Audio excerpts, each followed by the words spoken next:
আল্লাহর জিকিরে মন শান্তি পায়।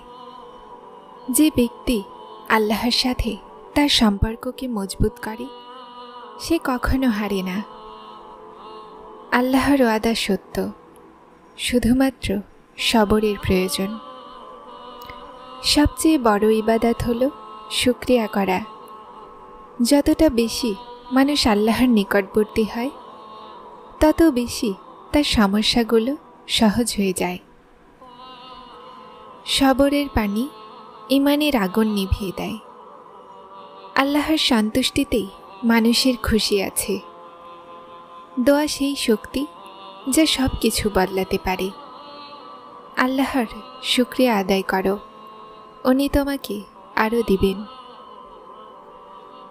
কামিয়াব হলো সেই যে তার রবের রাস্তাতে চলে। যাকে আল্লাহ চান সেই হিদায়াত পায়। অন্যদেরকে সাহায্য করা আল্লাহর নিকটে পৌঁছানোর একটা রাস্তা। ইলম একটা এমন সম্পদ যেটাকে আপনি কখনোই হারাবেন না। আল্লাহর রাস্তায় দেয়া একদিনও তোমার জীবনের উত্তম দিন হবে। মনে রাখো, আল্লাহ কখনোই তোমাকে সেটা দিবেন না যেটার তোমার প্রয়োজন না থাকে। আল্লাহর জিকির প্রতিটা দুঃখের প্রতিষেধক। আল্লাহর সন্তুষ্টিতে সত্যতা এবং ভালোবাসা আছে। যে ব্যক্তি আল্লাহর ওপরে ভরসা করে সে কখনোই ব্যর্থ হয় না। দুনিয়া সাময়িক, আল্লাহর সন্তুষ্টি হাসিল করো। যা তুমি আল্লাহর রাস্তায় পেয়েছ সেটা হলো আমানত। সবচেয়ে বেশি পছন্দের আমল হলো যা বারবার করা হয়, হোক সেটা অল্পই কেন না।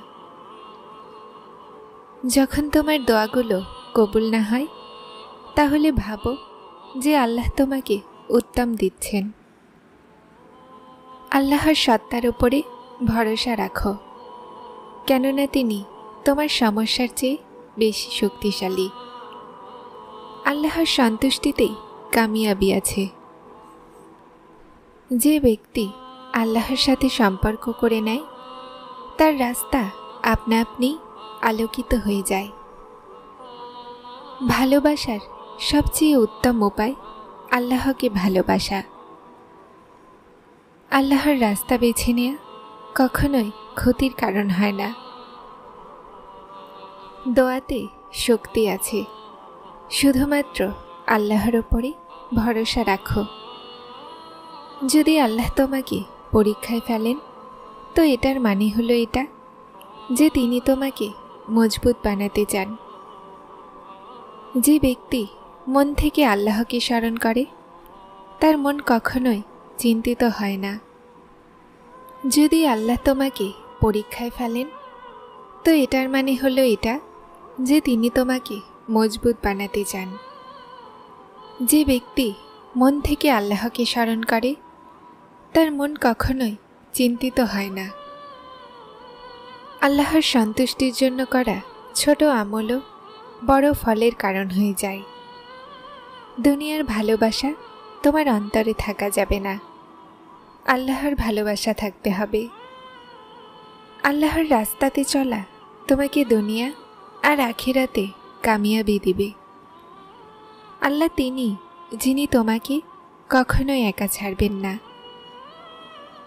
ইলমের খাজানা কখনোই শেষ হয় না।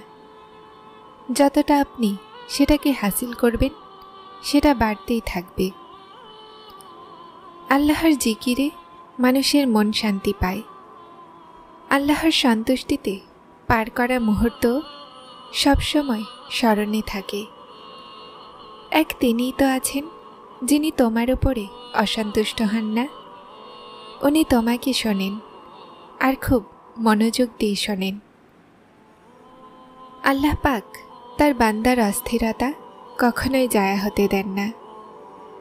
কষ্টের এক ফোঁটা অশ্রু আর রব আপনার আশা কখনোই ছাড়বেন না। দুর্বল তুমি, তোমার আল্লাহ নয়। যখন পুরো দুনিয়া মুখ ফিরিয়ে নেয় তখনও আল্লাহ পাক আমাদের সাথে থাকেন। সবর রাখো আর আল্লাহর ফায়সালাতে খুশি থাকো। তুমি উত্তম নয়, সর্বোত্তম পাবে। আল্লাহ আমাদেরকে রাস্তা দেখিয়েছেন। তার এক কোণে বাস্তবতা বদলে যায়। দুনিয়ার প্রতিটা জিনিস ক্ষণস্থায়ী, কিন্তু আল্লাহর ভালোবাসা চিরস্থায়ী। আর আল্লাহ তোমাকে এমনভাবে খুশি করে দিবেন যেমন তুমি কখনো কোনো দুঃখ দেখোইনি। যদি ভাগ্যের লেখায় সব কিছু হতো, তো আল্লাহ মানুষকে দোয়া চাওয়া শেখাতেন না। যে অশ্রু আল্লাহর সামনে ফেলা হয়, সেই অশ্রুগুলোর বিশ্বাস তিনি কখনোই ভাঙবেন না। ভাবনা যদি খুব সুন্দর হয়, তো আল্লাহ তাআলা তকদিরও বদলে দেন। নিজের মনকে মজবুত বানাও আর আল্লাহর ওপরে বিশ্বাস করো। উনি তোমার সমস্ত সমস্যাকে সহজ করে দিবেন। তাহাজ্জুদে যে আল্লাহকে পেয়ে গেল, সে পুরো দুনিয়া জাহানের শান্তি পেয়ে গেল। আল্লাহ তো বলেন, আমাকে ডাকো, আমি তোমার ডাকের জবাব দিব। আর তারপর তিনি এটাও বলেন যে নিশ্চয়ই আল্লাহ কখনোই তার ওয়াদা ভাঙেন না। আর তিনি তোমার ভাগ্য বদলানোর সুযোগ ততক্ষণ পর্যন্ত রাখেন যতক্ষণ পর্যন্ত তোমার দোয়াগুলো তার দরজায় নিরুপায় হয়ে দাঁড়িয়ে থাকে। তুমি দোয়া করতে গিয়ে মজেজার বিশ্বাস রাখো, তারপর দেখো দোয়া শেষ না হতেই মজেজা হয়ে যাবে। দোয়াগুলো রদ করার জন্য আল্লাহ চাওয়ার খেয়াল তোমার মনে আনেন না। তুমি দোয়া করতে গিয়ে মজেজার বিশ্বাস রাখো, তারপর দেখো দোয়া শেষ না হতেই মজেজা হয়ে যাবে।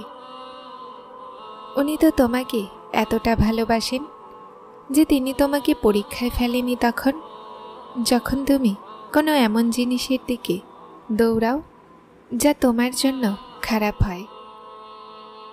উনি এতটাই দয়াময় যে তার নিজের ফায়সালা তোমার উপরে চাপিয়ে দেন না। উনি তো শেষ পর্যন্ত তোমার ডাকের অপেক্ষা করেন যে কখন তুমি তাকে ডাকবে, আর তিনি তোমার নসিব বদলে দিবেন। আর তারপর তিনি তোমাকে দোয়াগুলোর সুযোগ দেন যেন তুমি তোমার মনের পছন্দ মতো জিনিস, যেটা তোমার থেকে দূর করে দেয়া হয়েছে, সেটাকে তোমার হকে উত্তম বানাতে পারেন। এই পরীক্ষার পরে তোমার জন্য কবুলিয়তের সেই মাকাম আছে যেখানে তুমি চাওয়ার আগে দান করা হবে। যেই রব এখন পর্যন্ত সামলে রেখেছেন, তিনি সামনেও তোমাকে সামলে নেবেন। যা সময় তোমার থেকে কেড়ে নিয়েছে, আল্লাহ তোমাকে প্রতিটা সেই জিনিস পুনরায় ফিরিয়ে দিবেন। তোমার বারবার অস্থির হয়ে যাওয়া এই কথার প্রমাণ যে আল্লাহর তোমার চাওয়া পছন্দ হয়ে গেছে। আর এখন খুব জলদি তিনি তোমার ওপরে রাজি হয়ে কোনো বলে দিবেন। যারা চ্যানেলটিতে নতুন এসেছেন তারা সাবস্ক্রাইব করে হেদায়েতের সাথে থাকুন। আসসালামু আলাইকুম।